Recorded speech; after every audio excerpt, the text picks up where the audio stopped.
우리 옆에 있는 분과 다시 한번 인사하겠습니다. 반갑습니다. 반갑습니다. 우리는 지난 9주 동안 그 신의 성품에 참여한 자의 모습이 어떤지를 살펴봤습니다. 이제 우리가 앞으로는 요한복음에 나타난 7가지 이적에 대해서 살펴볼 것인데요.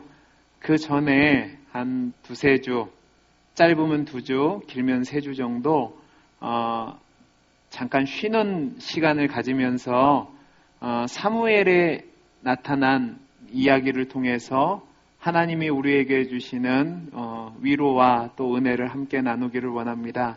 여러분, 절망이라는 단어가 있습니다. 이 절망이라는 단어는 사전적으로 볼 때 희망이 없어져서 체념하고 포기한다라는 의미를 가지고 있습니다. 사람이 살아가는 가장 큰 원동력 중에 하나가 기대와 소망인데, 어느 날 갑자기 나에게 온 큰 실패나 또 어려움 때문에 기대와 소망이 사라지게 되었고, 또 이 기대와 소망이 사라진 시간이 단지 며칠 만에 끝나는 것이 아니라 몇 주가 지나고 몇 달을 지나고 수십 년, 수년 동안 계속되면 사람은 기대와 소망이 사라지고 살아가기가 힘든 절망의 상황과 부딪히게 됩니다. 예를 들면 이런 겁니다. 어느 날 갑자기 내 사랑하는 가족이 사고로 또는 질병으로 내 곁을 떠나가게 되었습니다. 또 심신을 무력하게 만드는 만성적인 질병이 나에게 찾아오거나 또 사고가 임하게 됐습니다. 또 사랑하는 배우자가 나를 배신하고 떠나서 가정이 깨어지게 되는 경우도 있습니다. 또 사업 실패로 말미암아 금전적인 손해를 입었는데 회상할 수 없을 정도로 힘든 어려움을 겪게 되는 겁니다. 또 믿었던 친구에게 배신을 당한다거나, 또 사랑하는 자녀들이 잘 자랐는데 불순종을 해서 나를 거역하고 집을 뛰어나갔다고 한번 생각해 보십시오. 그러면 여러분들의 마음이 어떠시겠습니까? 이런 일들이 일어났을 때 처음에는 기대가 있습니다. 빨리 지나가겠지. 또 어떤 일이 생기겠지라는 기대를 갖고 하나님 앞에 매달려도 보고 또 기도도 해보고 또 주변 사람들에게 위로도 얻기도 합니다. 그런데 이것이 계속되다 보면 변함없는 내 상황 때문에 절망하게 되고, 그 절망이 또 계속되다 보면 이제 그 절망의 수렁에서 벗어날 수 없는 상태가 되어버립니다. 문제는 이런 절망 가운데 산다는 것이 그냥 쉽게 생각해 버릴 것이 아니라는 사실입니다. 이 절망이 사람을 지배하게 되면 이 사람은 일상적인 생활이 힘들어질 뿐만 아니라 주변 사람들과의 관계도 깨어지게 되고, 더 나아가서는 하나님과 관계에서 심각한 문제를 갖게 됩니다. 그러나 저와 여러분은 성도라고 고백하는 사람들입니다. 성도가 무엇입니까? 성도는 이 세상 사람들과 달리 하나님의 은혜 안에서 사는 사람들입니다. 성도는 이 세상을 살아갈 때 고난으로부터 벗어난 존재가 아닙니다.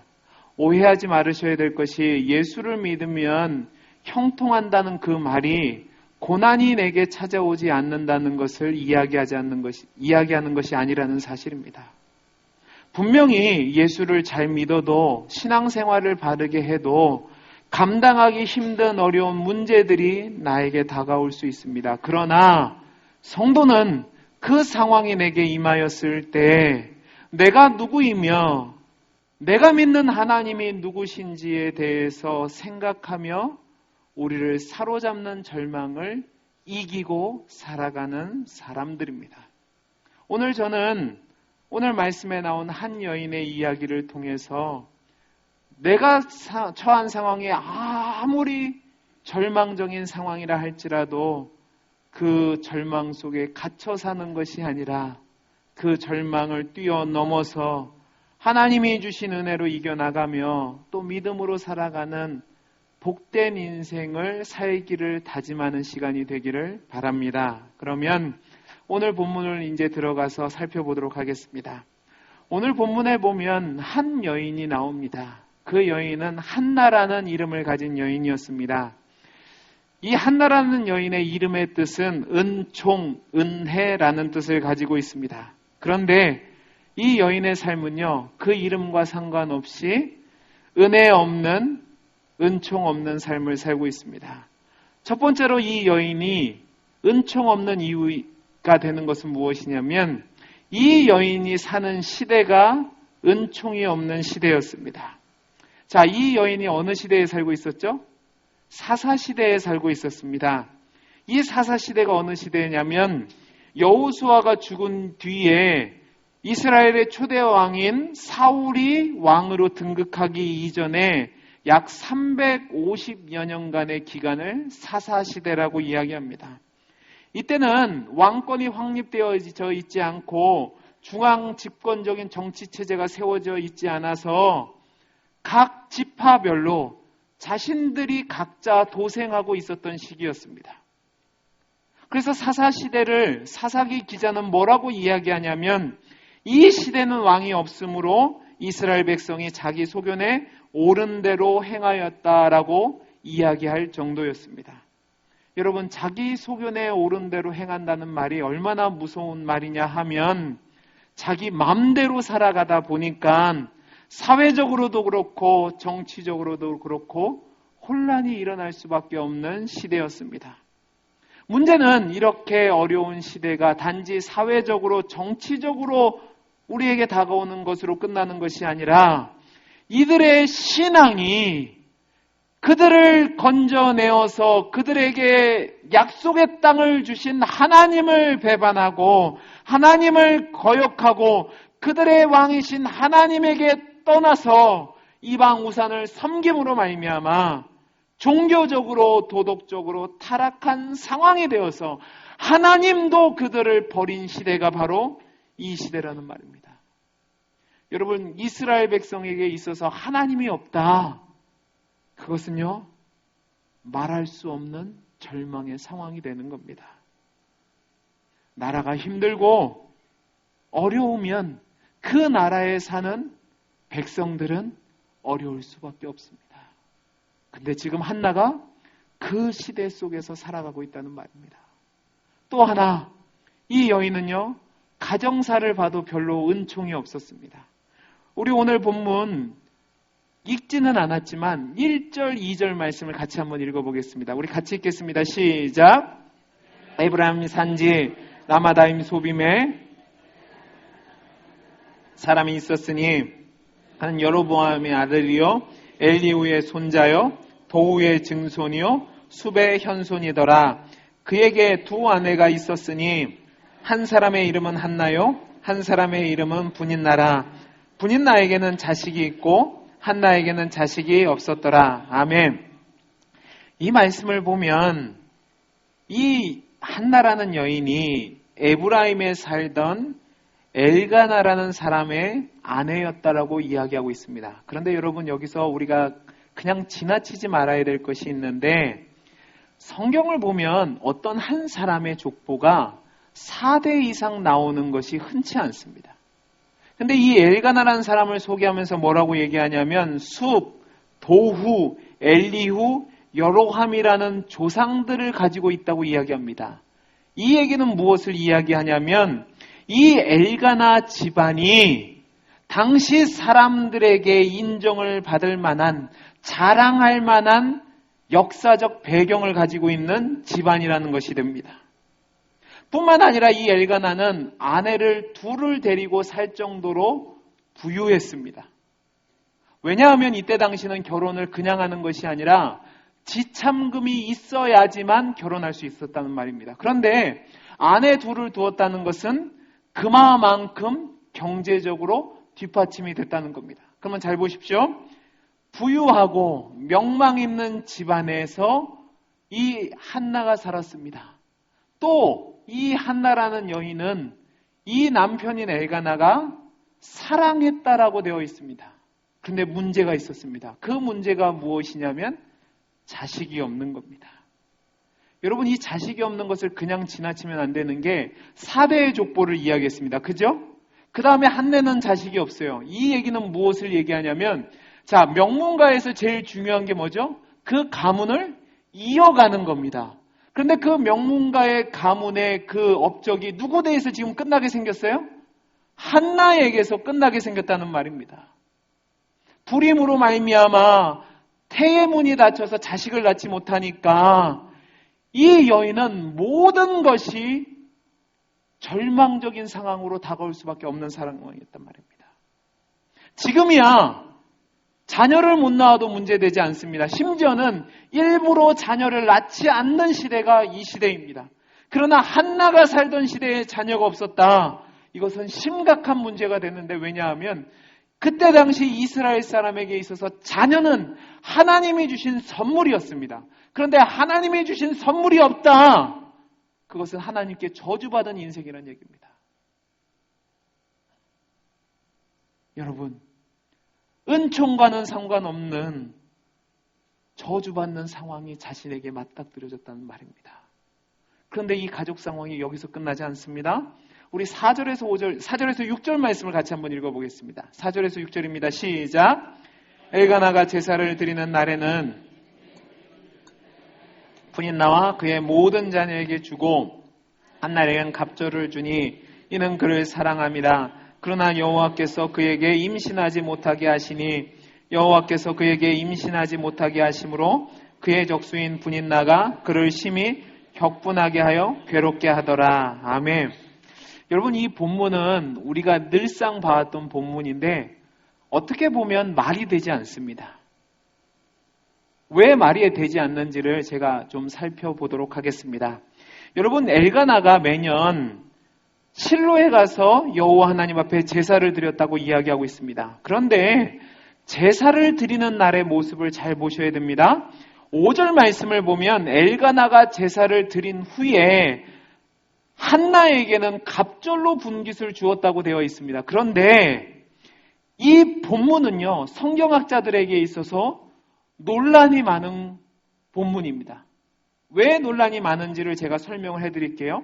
우리가 전통적으로 보면 우리가 성경이 채용한 대로 엘가나는 사람이 한나를 사랑해서 분깃을 갑절로 주었다고 얘기합니다. 그런데 이렇게 해석을 하면 우리가 앞에 구절과 연결시켜 보면, 잘 보세요. 엘가나가 제사를 드리는 날에는 제물의 분깃을 그의 한나의 분인나와 그의 모든 자녀에게 주고 한날에게는 갑절을 주었다고 얘기합니다. 그런데 임신하지 못하게 했다? 여호와께서 그에게 임신하지 못하게 하니까 그의 적수인 분인나가 그를 심히 격분하게 했다라고 되어 있습니다. 그러면 논리적으로 봤을 때 이건 문제가 좀 됩니다. 왜냐하면 분인나는 그 몫을 차지했고 한나는 갑절로 받았으니까 분인나가 한나에게 뭐라고 해도 한나는 견딜 수 있게 되는 겁니다. 왜? 엘가나도 자기를 사랑하고 분깃도 받았으니까 문제가 없는 거죠. 그런데 여기서는 이 구절이 이렇게 나왔는 것은 원문을 보면 이 갑절이라고 표현된 단어가 좀 문제가 있는 겁니다. 이 갑절이라고 번역된 이 단어를 히브리어 단어로 보면 얼굴에 있는 코를 얘기하거나 분노를 표현하는 단어입니다. 그러니까 이 갑절의 분깃이라는 단어는 번역해보면 어떤 의미를 갖고 있냐면 얼굴의 분깃이라는 뜻을 갖고 있는 겁니다. 그러니까 한 목, 그리고 이걸 의역해서 큰 목, 그리고 갑절의 목으로 의역을 한 거란 말입니다. 그러니까 이 본문을 원문대로 해석해보면 이런 의미를 갖고 있는 겁니다. 잘 보십시오. 엘가나가 그를 사랑했지만 여호와께서 그에게 임신하지 못하게 하시니 한나에게는 한 목만 주니라 라고 되어 있는 겁니다. 자, 그러면 구문으로 보면 훨씬 더 자연스러운 게 이해가 되세요? 자, 예배 드리러 갔어요? 한나가 엘가나가 자기를 사랑함에도 불구하고 한 명밖에 없으니까 한 목밖에 안 주는 거예요. 근데 대적 분인나는 자기 것도 받고 자식 것도 받은 거예요. 그러니까 그걸 가지고 지금 누구를 괴롭히는 거예요? 한나를 격동케 하는 거예요. 자, 그러면 여러분 전자가 더 이해가 쉽습니까? 후자가 더 이해가 쉽습니까?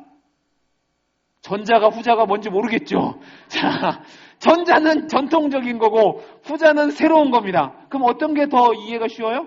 후자가 논리적으로 연결이 더 쉽습니다. 자, 그럼 한번 생각해 보세요. 엘가나가 한나를 사랑했습니다.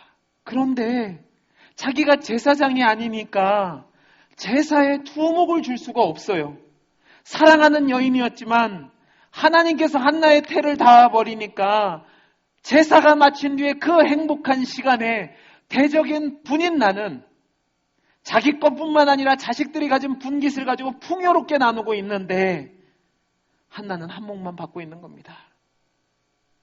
여기서 끝난 것이 아니라 그 많은 분깃을 가진 분인나가 남편의 사랑을 적게 받았나 봐요. 그러니까 열받은 겁니다. 그때마다 지금 누구를 약올리는 거예요?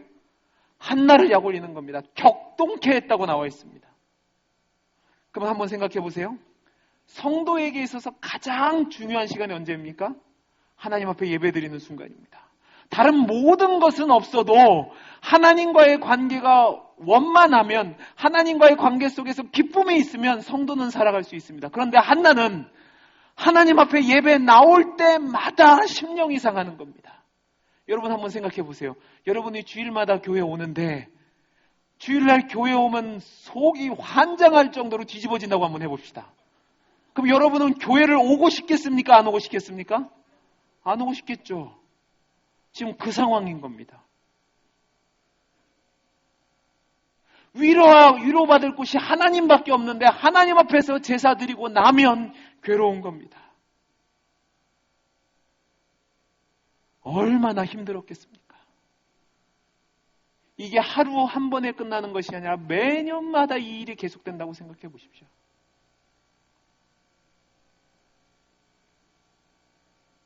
이런 상황이 계속되잖아요. 그러면 어떤 문제가 생기냐 하면 기대와 소망이라는 것이 사라지게 되는 겁니다. 여러분, 사람은요, 기대와 소망 때문에 살아간다고 보셔도 됩니다. 이 기대와 소망이 있으니까 다음날 다시 일어나고 다시 용기를 내고 살아갈 수 있는 거죠. 제가 좀 더 쉽게 설명을 드리겠습니다. 제가 다이어트를 하고 있다고 말씀을 드렸죠. 그렇죠? 그러니까 저는 6시 이후면 잘 먹지를 않습니다. 먹지를 않아요. 근데 저도 사람인지라 맛있는 거를 보면 먹고 싶죠. 예를 들어서 이런 겁니다. 금요일날 철야 때가 되면 우리 성도님들이 조그만한 간식 맛있는 걸 갖다 주세요. 제가 좋아하는 게 있을 수 있습니다. 그러면 철야를 마치고 내려오면 힘이 들까요? 안 들까요? 힘이 들어요. 근데 사무실에서 세 여인네가 자기들끼리만 간식을 먹고 있는 거예요. 나는 먹고 싶은데 먹으면 안 돼요. 그럼 제가 어떻게 하는 줄 아십니까? 제 거를 챙깁니다. 챙기고 그거를 냉장고에 딱 넣어놓고 뭐라고 하는지 아세요? 내일 아침에 보자. 내일 아침이 기대가 되는 거예요. 그 기대 때문에 전날 힘들었던 것도 아침이 되면 행복하죠. 왜죠? 내가 저걸 먹을 수 있으니까. 그러니까 얼마나 수준이 낮은지 아시겠죠? 자, 이런 먹을 거 하나를 갖고도 기대가 있으면 다음날이 행복해집니다. 맞죠? 근데 지금 한나는요, 자기 삶에서 모든 기대와 소망이 사라져버린 겁니다. 그럼 여러분 아침에 일어날 힘이 없는 거예요. 살아갈 기운이 없게 된 겁니다. 이렇게 되면요, 사람은요, 연약해지게 되고 소심해지게 되고 결국은 인생을 포기하고 실패자로 살아가게 됩니다. 더 큰 문제는 뭔지 아십니까? 이렇게 기대와 소망이 사라지게 되면 영적으로도 마비가 오게 됩니다. 우리에게 있어서 가장 중요한 것은 하나님에 대한 신앙인데 변하지 않는 내 상황 때문에 하나님에 대한 믿음의 문제가 생기기 시작하는 거란 말입니다. 하나님의 선하심과 하나님의 인자하심과 하나님의 긍휼하심과 하나님의 신실하심에 대해서 의문을 갖게 되면 그 사람의 신앙은 점점 하나님과 상관없는 곳으로 나아가게 된다는 말입니다. 그리고 이것이 계속되다 보면 결국은 자신을 포기하는 상황까지 나아가게 됩니다. 또 이런 절망감이 계속되면 심각한 문제가 생기는데 그 문제가 뭐냐면 자기 자신을 과소평가하게 됩니다. 하나님은 우리에게 그 문제를 이길 힘을 주셨습니다. 성경을 보면 뭐라고 되어 있냐면 하나님은 사람에게 시험을 주실 때 어떤 시험을 주신다고 그랬죠? 감당할 만한 시험을 주신다고 그랬습니다. 이걸 바꿔서 얘기하면 우리는 어떠한 시험과 환난이 와도 그것을 이길 수 있는 능력이 있는 사람이란 말입니다. 그런데 이 절망감이 사람을 지배하게 되면요, 하나님이 내게 주신 힘과 은혜를 과소평가하게 되어서 내가 성도인 것도 망각하게 되고 내가 믿는 하나님이 어떤 하나님인지도 잊고 하루하루 무기력하게 생명력 없이 살아가게 된다는 말입니다. 이런 겁니다. 여러분, 코끼리 아시죠? 코끼리를 그 집에서 벗어나지 않고 그 자리에서만 있게 할 수 있는 방법이 있습니다. 뭔지 아세요? 어렸을 때 이 코끼리 다리와 기둥 다리를 묶어 놓은 겁니다. 그러면 어렸을 때는 힘이 약하니까 발버둥 쳐도 그 기둥을 뽑지를 못하고 거기 붙잡혀 있는 거예요. 근데 이게 하루가 되고 이틀이 되고 1년이 되고 2년이 되고 3년이 되고 10년이 되잖아요. 그럼 코끼리가 등치는 커지죠.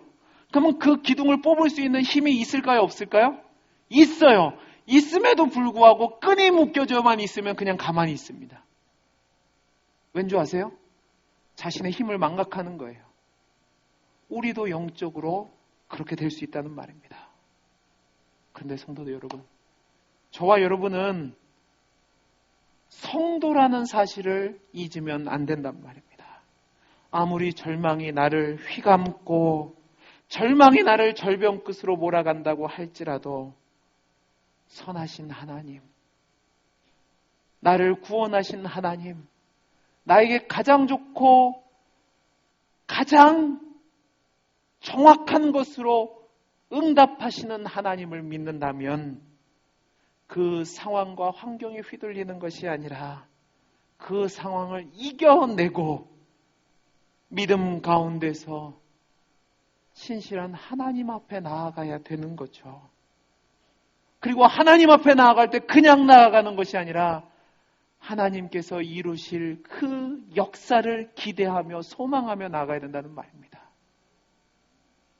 오늘 우리가 기억해야 될 사실은 가장 절망스러운 상황이, 가장 낙심되는 사랑이, 가장 어두운 상황이 하나님이 우리에게 가장 찬란한 은혜의 빛을 주시는 시기라는 사실입니다.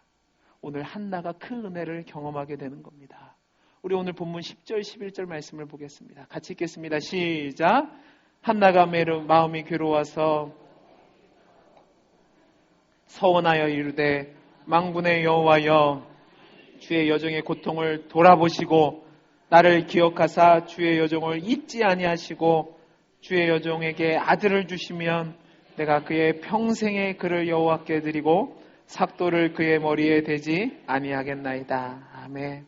자, 보세요. 한나가 괴로운 상황이었습니다. 자신의 이름과는 상관없이 이름과는 반대되는 절망적인 상황이었다는 말입니다. 그 상황 속에서 마음이 괴롭고 너무나도 아프고 힘든데 한나는 거기서 머물러 있는 것이 아니라 힘을 내어서 하나님께 나아갑니다. 하나님께 나아가서 자신의 고통을 돌아보시고 기억하셔서 자기에게 자식을 달라고 얘기합니다. 그리고 그 자식을 주시면 그 자식을 다시 하나님께 드리겠다고 얘기합니다. 여러분, 이걸 잘 보셔야 됩니다. 자식이 없습니다. 그죠? 자, 자식을 주시면 0에서 1이 되면 1입니까? 0입니까? 1이에요. 지금 산수가 안 되세요? 자, 0에서 1이 되면 뭐예요? 1이에요. 근데 자식을 주시면 다시 하나님께 드리겠대요. 그러면 1에서 1을 빼면 뭐가 돼요? 0이에요. 자, 지금 한나는 0이에요? 1이에요? 0이에요. 하나님께 드리면 또 뭐예요? 0이에요. 근데 하나님이 주시면 그렇게 하겠대요. 안 주시고 그냥 0으로 살아도 되잖아요. 근데 지금 한나는 하나님께 나와서 이 기도를 한다는 말입니다. 문제는 여기서부터 하나님의 역사가 시작된다는 사실입니다. 여러분, 이 말씀에서 우리에게 주시는 은혜가 있는데 그 은혜가 무엇이냐면, 제가 한나의 이름의 뜻이 뭐라고 그랬죠? 은혜라고 말씀드렸잖아요. 이 상황이 한나에게 은혜가 되는 것이 무엇이냐면 바로 불편함이 주는 은혜입니다. 따라해 보시기 바랍니다. 불편함이 주는 은혜. 자, 오늘 말씀 14절에서 16절 말씀을 같이 한번 읽어보겠습니다. 시작.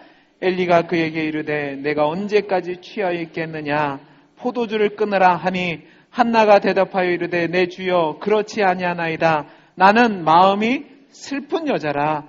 포도주나 독주를 마신 것이 아니요 여호와 앞에 내 심정을 통한 것뿐이오니 당신의 여종을 악한 여자로 여기지 마옵소서. 내가 지금까지 말한 것은 나의 원통함과 격분됨이 많기 때문이라 하는지라. 아멘. 자, 보세요. 한나가 하나님 앞에 마음을 아뢰는데 15절을 보면 뭐라고 얘기하냐면 나는 마음이 슬픈 여자라. 포도주나 독주를 마신 것이 아니라 여호와 앞에 내 뭐를 통했다고요? 내 심정을 통했다고요. 어떤 심정을 통했습니까? 16절 말씀에 나오는데 뭐라고 얘기하면 나의 원통함과 격분됨을 하나님께 아래서 통했다고 이야기하고 있습니다. 여러분 얼마나 간절한 기도였으면 그리고 그 간절한 기도가 얼마나 오래됐으면 엘리라는 사람, 성경을 보면 엘리는 굉장히 무심한 사람입니다. 그 무심한 사람이 지켜보고 그에게 와서 너 그만 좀 주사 부리고 술 좀 끊어라 얘기하겠습니까? 그런데요, 그 절망의 상황 가운데 그 격분함과 원통함을 가지고 하나님 앞에 마음을 통할 때 그것이 은혜라는 말입니다. 제가 왜 은혜라고 말씀드렸냐? 이 어려움이 그녀로 하여금 하나님께 나오게 했고 하나님과 마음을 통할 수 있는 기회를 줬기 때문에 그렇습니다. 우리 다시 한번 앞으로 가보죠. 여러분 제가 앞에도 말씀드렸죠. 이 엘가나가 경제적으로 부유하다고 그랬습니까? 가난하다고 그랬습니까? 부유했습니다. 등 따숩고 배불렀다는 말입니다. 뿐만 아니라 남편이 자신에게 잘해줘요. 여러분 돈 많은 남자가 자기를 지금 잘해주고 있는 겁니다. 얼마나 행복했겠어요. 그죠? 만약에 한나가 여기에다가 자식까지 있었다고 한번 해봅시다. 그러면 굳이 하나님 앞에 나와서 기도를 했을까요? 안 했을까요? 여러분이라면 어떻게 하셨겠습니까? 기도를 하셨겠습니까? 안 하셨겠습니까? 솔직하게 얘기하세요. 안 했겠죠. 우리를 보시면 됩니다. 여러분, 그거 아세요? 나라가 어려워지면 새벽 기도회와 금요 집회에 사람들이 많아집니다. 왜 많아질까요? 자기가 어렵거든요. 근데 나라가 형통하고 나라가 잘 되잖아요? 기도회에 사람들 많이 안 모입니다. 왜냐하면 안 해도 되거든요. 여러분 그거 아셔야 됩니다. 하나님이 왜 우리 마음을 원통하게 하시고 격노하게 하셨을까?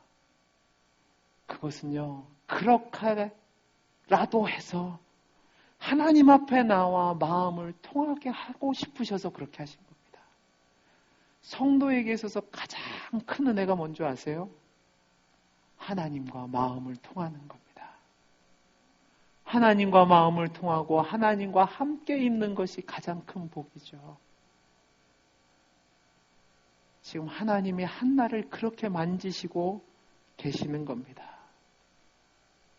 여러분 우리가 잊지 말아야 될 사실은 아담이 범죄한 이후로 이 세상은 타락하였고 저주를 받았기 때문에 고통이 없을 수 없다는 사실입니다. 누구나 다 고통은 있게 마련입니다. 그런데 하나님의 사람과 하나님이 사람이 아닌 사람의 차이가 무엇이냐면 그 고통이 하나님의 사람에게는 은혜로 다가온다는 사실입니다. 어떤 은혜요? 하나님 앞에 나와서 하나님을 알고 하나님을 경험하고 하나님의 은혜를 입는 은혜의 시간이 되는 거고 하나님을 모르는 사람에게는 그것이 단지 어려워서 절망으로 끝나는 시간으로 된다는 말입니다. 시편을 한번 찾아보겠습니다. 시편 119편 67절에서 71절 말씀입니다. 우리 같이 한번 읽어보겠습니다. 시작. 고난당하기 전에는 내가 그릇 행하였다니 이제는 주는 선하사 선을 행하시오니 주의 율례들로 나를 가르치소서. 교만한 자들이 거짓을 지어 나를 치러하여 싸우나 나는 전심으로 주의 법도들을 지키리이다. 그들의 마음은 살쪄서 기름덩이 같으나 나는 주의 법을 즐거워하나이다. 고난당하는 것이 내게 유익이라. 이로 말미암아 내가 주의 율례들을 배우게 되었나이다. 아멘. 여러분 70절 말씀을 보세요. 그들의 마음은 살쪄서 기름덩이 같으나. 어려움이 없잖아요. 환난이 없잖아요. 살쪄서 기름덩이 같아져서 하나님이 없어도 된다고 얘기합니다. 그런데 고난이 있으면 고난당하기 전에는 내가 그릇 행하였지만 그 고난 때문에 하나님 앞에 나오고 하나님과 심정을 통하게 되고 하나님을 만나게 되니까 주의 율례를 사랑하게 되었고 그의 주의 율례를 지키게 되었다고 얘기합니다. 주의 율례를 지키는 것이 성도에게 가장 큰 복인데 그 복을 누리게 되었다는 말입니다. 물론 너무나도 힘든 고난이 오면 하나님이 함께 하시고 하나님이 선한 일을 이루어 가신다는 사실을 믿기가 쉽지 않습니다. 머리로는 이해가 된다고 해도 삶에서 그런 반응이 나타나지 않습니다. 저도 그랬습니다. 아마 여러분도 그러하셨을 겁니다. 그러나 변함없는 사실은, 우리와 반응과는 상관없이 변함없는 사실은 하나님의 은혜는요, 가장 어렵고 가장 힘들고 가장 괴로울 때 가장 강력하게 역사한다는 사실입니다. 아멘이십니까? 이게 하나님의 은혜라는 사실입니다. 하나님은 저와 여러분이 어려움 중에 우리의 심정을 통할 때 그래 힘들지 어떡하니 그 정도 선에서 끝나시는 분이 아니라 그 문제를 역전시키실 수 있는 능력의 하나님이십니다. 그 하나님이 나를 만나주시니까 이 시간이 행복하게 되는 거죠.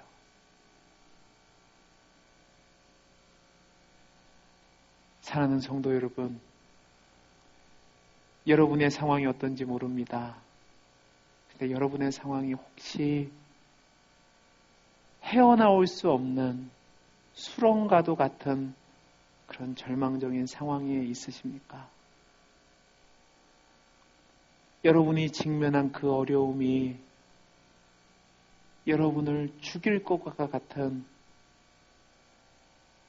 괴로움으로 여러분에게 다가오고 있습니까? 우리가 기억해야 될 사실은 그때가 바로 하나님이 주신 은혜의 시간이라는 사실입니다. 하나님 앞에 내 원통함과 내 격분함과 내 아픔을 아뢰면 그 하나님이 외면치 않으시고 오늘 말씀에 나타난 것처럼 우리와 함께 심정을 통해 주신다는 사실입니다. 그 하나님이 계시니까 거기서 위로를 얻고 소망을 얻고 믿음으로 살아가는 거죠. 욥기서 42장 1절에서 5절에서 이렇게 얘기합니다. 욥이 여호와께 대답하여 이르되 여호와께서는 못하실 일이 없사오며 무슨 계획이든지 못 이루실 것이 없는 줄 아오니 무지한 말로 이치를 가리는 자가 누구니이까. 나는 깨닫지도 못한 일을 말하였고 스스로 알 수도 없고 헤아리기도 어려운 일을 말하였나이다. 내가 말하겠사오니 주는 들으시고 내가 주께 묻겠사오니 주여 내게 알게 하옵소서. 내게 주께 대하여 귀로 듣기만 하였사오나 이제는 눈으로 주를 배움나이다. 고난당하기 전에는 욥이 아무리 하나님을 잘 섬겼다고 해도 그냥 귀로 듣는 것처럼 하나님을 대했습니다. 그러나 그가 고난 중에 원통하고 분하니까 하나님 나랑 좀 얘기 좀 합시다. 하나님을 찾았어요. 근데 진짜 하나님이 그에게 왔어요. 하나님이 말씀하셨다는 말입니다. 그 말씀 가운데 욥은 하나님의 마음을 알게 된 겁니다. 그러니까 뭐라고 얘기합니까? 고난당하기 전에는 내가 하나님을 귀로만 들었는데 이제는 눈으로 보게 됐습니다. 이 얘기는 뭐냐면 하나님을 경험하게 됐다는 겁니다. 하나님을 만났다는 얘기입니다. 하나님과 심정을 통했다는 얘기입니다.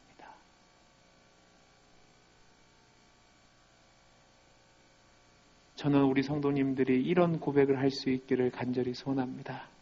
말씀을 마치면서 한 분 이야기를 하고 마치려고 합니다. 제가 일산에서 사역할 때에 잊지 못하는 한 가정이 있습니다. 40대의 젊은 부부였습니다. 이 부부 사이가 얼마나 좋은지 몰라요. 믿음도 좋아서 교회도 열심히 섬겼습니다. 이 부부가 결혼을 늦게 하고 10년 만에 아이를 가졌습니다. 그러니까 얼마나 소중한 아이겠어요. 시험관으로 가졌어요. 근데 이 아이가 어려서부터 신앙생활을 그렇게 잘하는 겁니다. 제가 있을 때 교회를 건축한다고 해서 건축원금을 작정한 적이 있었는데요. 교육부서에서 저금통을 나눠줬습니다. 근데 이 아이가 그 저금통에 매주 용돈을 모았어요. 건축원금 내겠다고. 엄마가 시키지도 않았는데 이렇게 모은 겁니다. 그런데 그 아이가요, 그때 당시에 그 어린아이들에게 플루가 유행을 했었습니다. 근데 이 플루에 감염이 돼서요, 아이가 3일 만에 죽은 겁니다. 제가 장례식을 집례하는데 엄마 아빠가 너무 슬프니까 울지를 못하는 거예요. 장례식을 참석한 모든 사람들이 다 울었습니다. 근데 저를 더 슬프게 했던 거는 뭐냐면 장례식이 마치고 일주일 정도 지났는데 이 부모님에게 연락이 온 거예요. 목사님 잠깐 찾아가도 되겠냐고. 아, 찾아오세요. 무슨 말씀을 하실까 해서 왔습니다. 근데 이분들이요, 교회로 오는데 교회 사무실로 오시는 게 아니라 자기 아들이 교육부서 있잖아요. 했던 그 교육부서를 한참 보고 오는 겁니다. 그리고 그 아이가 맨날 간식 사 먹었던 카페를 가서 보는 겁니다. 그리고 올라오셨어요. 올라오셨는데 저한테 오셨는데 뭘 갖고 오셨는지 아세요? 저금통을 갖고 온 거예요. 그 저금통을 가지고 헌금하러 온 겁니다. 제가 뭐라고 기도를 해드려야 될까요? 그냥 한참을 멍하게 있었습니다. 근데 이분들이 뭐라고 얘기하냐면, 목사님, 너무나도 괴롭답니다. 그런데 이 저금통을 가져오면서 자신들은 참 행복했답니다. 우리 아이가 마지막 남겨놓고 갈 수 있는 것을 하나님께 드릴 수 있어서 행복하대요.